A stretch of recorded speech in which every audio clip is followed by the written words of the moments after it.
Creepy things happen before the grave. The Devil Came to Town, Part 2, by the FoggyGlassEye, Chapter 5. The following afternoon, the mayoral candidate had publicly bowed out of the race, announced online, since he'd been outside of Cluster's city limits long before dawn. Without a candidate to support, Mr. Thorne stepped back and allowed the town to make its own decision. This was, despite not being exactly what he planned, exactly where it had been leading anyway.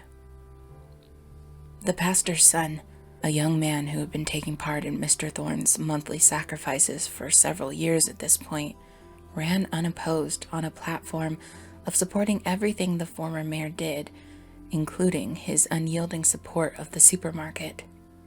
No one stood against him or against the supermarket. The last face of the little resistance had abandoned them with no warning. The town had finally come to a decision, a practical and heartless choice under the guise of taking care of the whole at the cost of the few. Sure, some of the dirty, hollow-eyed faces of the homeless were familiar faces, but they weren't family. And even if they were, well, better them than everyone else, right? The people of Cluster had finally been taught their first lesson, a lesson that Mr. Thorne had spent the last decade teaching in secret meetings behind closed doors. Sometimes, the one must be sacrificed for the whole. The day of the new mayor's victory, Mr. Holland threw a celebratory barbecue for the neighborhood. As dusk approached, the families began to leave, but did not say goodbye. One by one, they all said their respects to Chris Holland, who had just turned 18 the night before, as they returned to their home. Their neighbors waited until the time of the meeting. For some, the time flew by, as it did during any day of celebration. For others, the wait was agonizing, the minutes seeming to slow as they ticked by. Finally, as the time of the meeting neared, the neighbors made their way down to their basements. They put their yellow robes on over their clothes, donning their blank-faced masks before raising their hoods. They pulled bookshelves and cabinets away from the walls to reveal the tunnel that Mr. Thorne's men had built for them and stepped through the space together. The tunnels led to Mr. Thorne's basement, where his associate was waiting. "Come on in," she said happily, gesturing to the pews that surrounded the center of the room, where a deep carving of a blooming rose had been etched into the dirt. "The ceremony will begin shortly." Nearby, in the Holland's basement, Chris stood with his brother and parents. Anton smiled politely, and he could barely contain his jealousy. 2 more years he'd have to wait. 2 more years to truly be a part of God's chosen. From above, Mr. Thorne made his way down the stairs, holding a parcel in hand. "I've just been told the funniest thing," he said, holding the package up as he approached Chris. "The shape of your head, according to the associate who carved this for you, matches your father's measurements exactly. Happy birthday, Christopher." Taking the package, Chris tore the wrapping away, revealing his own customized mask. He slipped it on, then held his hands against the cheeks of it. "It's perfect," he exclaimed, hugging Mr. Thorne. "Thank you." Smiling, Mr. Thorne placed a hand on one of Chris's shoulders. "Are you ready?" "Absolutely," Chris said, raising his hood. Turning to the tunnel's opening, he stepped through and led the way. By the time they arrived, the homeless man hanging from the shackles had woken up, and he squirmed at the sight of the new arrivals. "Craig? Linda? What the hell is this?"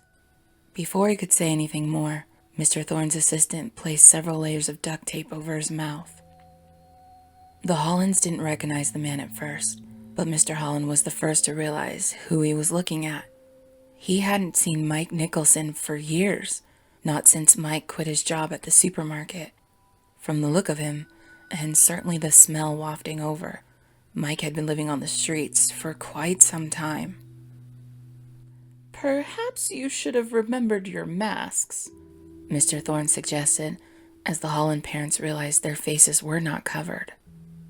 "Too late," Mr. Holland said simply, staring down at his old friend. Mr. Thorne stepped up to the man. "Christopher, it's time. On your knees." As Mike watched on in muffled horror, the Holland's eldest son followed Mr. Thorne's instructions. "You will keep the secrets of the family," Mr. Thorne said. "I will keep the secrets of the family," Christopher promised. The Holland parents stepped back, watching on silently. "You will bring new members into the family." "I will bring new members into the family." Their neighbors shifted in their seats, some with the strange and entirely accurate feeling that they'd been recruited at some point. "You will punish those who leave the family."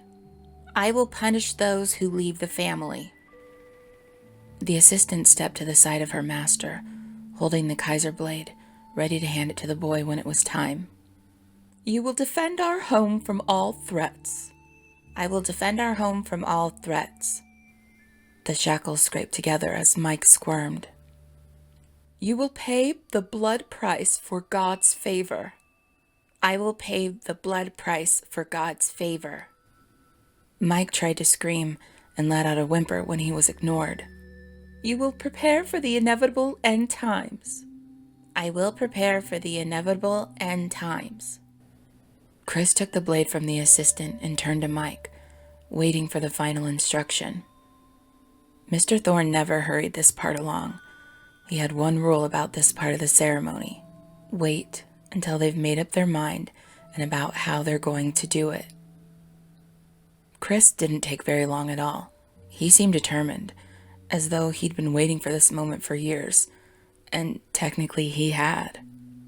"Now," Mr. Thorne said. Chris didn't move. Mr. Thorne expected him to slash or stab at the man the moment he gave the word, but he did not. For a moment, it seemed that the boy was hesitating. Then, as Mike continued to scream through the duct tape, Chris pressed the edge of the blade against his neck. Mike struggled against the chains, swinging gently, and Chris simply followed his movements, keeping the blade against the man's neck, not drawing a single drop of blood. After a moment of futile struggling, Mike stopped. He looked up at the boy, no, the man, standing before him, and Chris removed the blade from his neck. Then, in one quick motion, he pushed the Kaiser blade into Mike's eye. Some turned away as the man shrieked in pain, as blood came pouring from the wound, but Mr. Thorne didn't so much as blink. He was one of the few in the room to notice, after the first few moments, that Chris was twisting the Kaiser blade. The boy hadn't been waiting, the devil realized, impressed. He had been savoring the moment. Chapter 6. The country was hit hard by the pandemic, and the town of Cluster was no exception. The people were, however, a united force. They wore masks. They kept their distance from each other, and, with the exception of a few outbreaks at the supermarket, they were able to avoid the plague almost entirely. The driving force behind their behavior was the church. In the last several years, Mr. Thorne's teaching had so completely taken over the town that they were no longer shared in the shadows, though their more advanced ceremonies remained away from the eyes of the children who were not ready to experience them. The 6 rules of being a part of Mr. Thorne's family had become the new commandments for Cluster, and the 6th aspect had become more relevant than ever. You will prepare for the inevitable end times. Anyone with 2 eyes could see that the end of the world was coming. So, as the pandemic continued, and the natural greed and selfishness of human behavior assured that it wouldn't be stopped, the leaders of Cluster met to discuss their options. Mr. Thorne listened to the suggestions of the pastor, of his son the mayor, and all of the members of the city council before making his decision. "There is a way to protect ourselves and bring our family into the new world," he claimed. "I know of a design of an underground shelter, an ark, if you will, that could house the entire city of Cluster in one space, assuring that every single citizen of this town could survive the apocalypse and thrive in the new world that will await our children and our children's children after the dust has settled." "You want us to live underground?" the pastor asked, insulted by the notion. "I want us to live, yes," Mr. Thorne replied patiently. "The details of where are not so important to me. It wouldn't be a decision made lightly, of course, but it would have to be a decision made soon." The mayor looked up at his father. "I mean, if we can keep our people safe." The pastor shook his head, but Mr. Thorne could see that he was not going to resist. The man had been pulled away from his God and brought to another. This proposal was simply the aftermath of a game the man had already lost. "I'm worried about the logistics of this," the pastor said. "How quickly will it be finished, and what would be the cost?" "It can be done. I've seen it done once before. In fact, I could make the call right now and the shelter would be finished within 9 months. Mr. Thorne, for the first time in years, had to hold back his smile as he continued.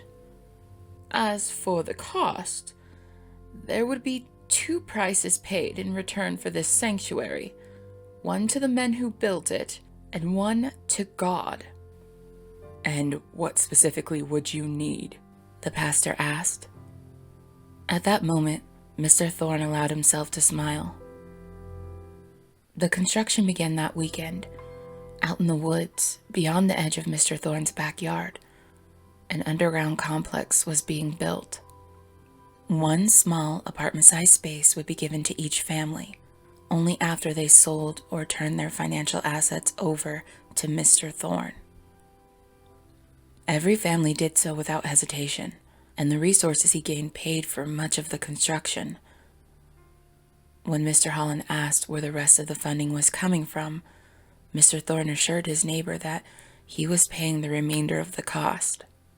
Mr. Holland didn't know whether he believed his friend, but knew better than to question him. And as for the second cost. Chapter 7.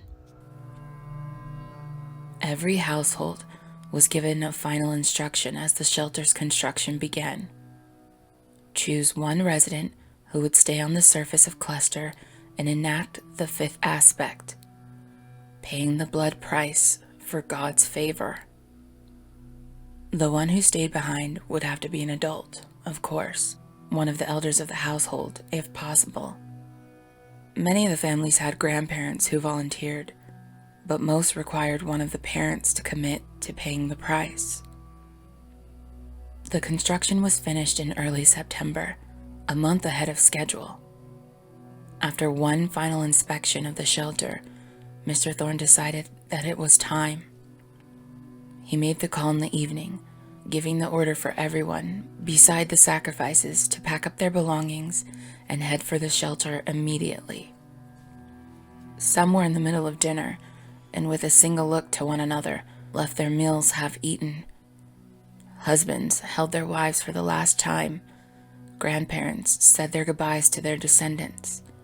A single member of each household heading for the church instead of the shelter. Mr. Thorne was waiting for them, standing beside a table of glasses, all half filled with wine. The lambs, some of them in the same outfits they'd wear during a typical Sunday service, filed into the room. Mr. Thorne found it funny that they'd taken the time to dress up for such an occasion, but it made certain sense. Might as well go out in style, he mused, smiling as he noticed that they were all sitting near the front, shoulder to shoulder, and no fear of the virus anymore. No fear of death. Perfect. As the representatives of the households settled in their pews, Mr. Thorne held up his hands. "Thank you all for coming," he said, smiling sadly. "Today is not a happy day, of course, but it could be called a hopeful Wait," one of the residents said. "You're not taking part in the sacrifice with everyone else here, are you?" "Of course I am," Mr. Thorne said, as though it were obvious. "I would never let my lovely wife take my place. I give of myself for her, as many of you, my fellow men, seem to have done for your own households." The man began to panic. But if you're gone, who will lead them?" "God," Mr. Thorne said simply. "And my wife will, at the start, act as his hand. After things have settled, they will decide amongst themselves who will lead." "She'll do a great job," Mr. Holland said, smiling at his old friend from the front row. "She can make it work, Ryan," another resident agreed. With how forcefully he was nodding, Mr. Thorne was happy to see that he was successfully swallowing his doubts. "Now," Mr. Thorne said, gesturing to the glasses, "we may be sacrificing ourselves, but we will not be bleeding in the dirt like so many transients who strayed too close to our flocks. No, we will die in the same state we wish for our loved ones to live in, peacefully. Everyone take a glass." One by one, they took their own glass and returned to their seats. Mr. Thorne noted that most of the volunteers were men, either the man of the house or a male grandparent. A small-town sense of patriarchal responsibility, it seemed, had made their decision almost unanimous. Ryan stopped before Mr. Thorne before he took his glass. "I need to confess something," he said quietly to Mr. Thorne. "I am not a pastor, but I'll happily take your confession," Mr. Thorne replied. I was afraid to be here," Ryan admitted. "I even tried to bring my mother-in-law into the church, just so someone besides myself could be here in my place. It was cowardly of me to try. I see that now." "Yes," Mr. Thorne agreed. "However, God saw to it that your efforts would be in vain. You were always meant to be here today, with us." I understand," Ryan said, holding back tears. "I wasn't a good father. You know what we had to do after my daughter tried to run away. Now she's stuck down there with my wife and my boys. I just hope she'll help her mother. You know how much of a handful Miles and Christopher can be." Mr. Holland looked up at the two of them. He was openly weeping. "What about Chris?" "His son, not yours," Mr. Thorne clarified. "Your boys are already at the shelter by now, Craig, and I can assure you that they're proud of their dad, as will your children be," he added, looking back to Ryan. Wiping a tear from his eye, Ryan grabbed a glass and returned to his seat. "And now," Mr. Thorne said, taking the final glass from the table and holding it up, "we say goodbye to this world and embrace God. To family! To family!" they all cried, drinking deeply. Mr. Thorne raised the glass to his lips, which were pressed close. He did not let a drop of wine pass through them. As the others drained their glasses, the effects were almost immediate. Many of them sat back and passed with their eyes still open, others slumping over and dropping their glasses to the ground. Setting his still, untouched glass back on the table, Mr. Thorne smiled. He turned his head and for a moment made eye contact with Mr. Holland. You? His neighbor asked, seeing the devil for the first time. Mr. Thorne bowed his head, as if greeting a stranger, and when he looked back up, Mr. Holland was dead. The vans came soon after. Dozens of men and women stepped out, standing in a lot filled with cars belonging to the dead, or at least they had been before the vehicles were transferred legally to Mr. Thorne. "All right, everyone. You know your job, Mr. Thorne said to the small crowd. Find the keys and get these cars out of here. In the span of 10 minutes, only Mr. Thorne's Cadillac remained. He left the church unlocked, caring not for who found the bodies. He considered checking in with his assistant, but knew that there was no point. The survivors of Cluster would remain in their shelter until called upon, a ready-made town of zealots for the new world, should they survive each other's company. The only thing left to do was assure that the world would end. Mr. Thorne sat behind the wheel of his Eldorado, retrieving his tea shades from the glove compartment and putting them on. He looked in the mirror at the face of the man who converted an entire town and smiled.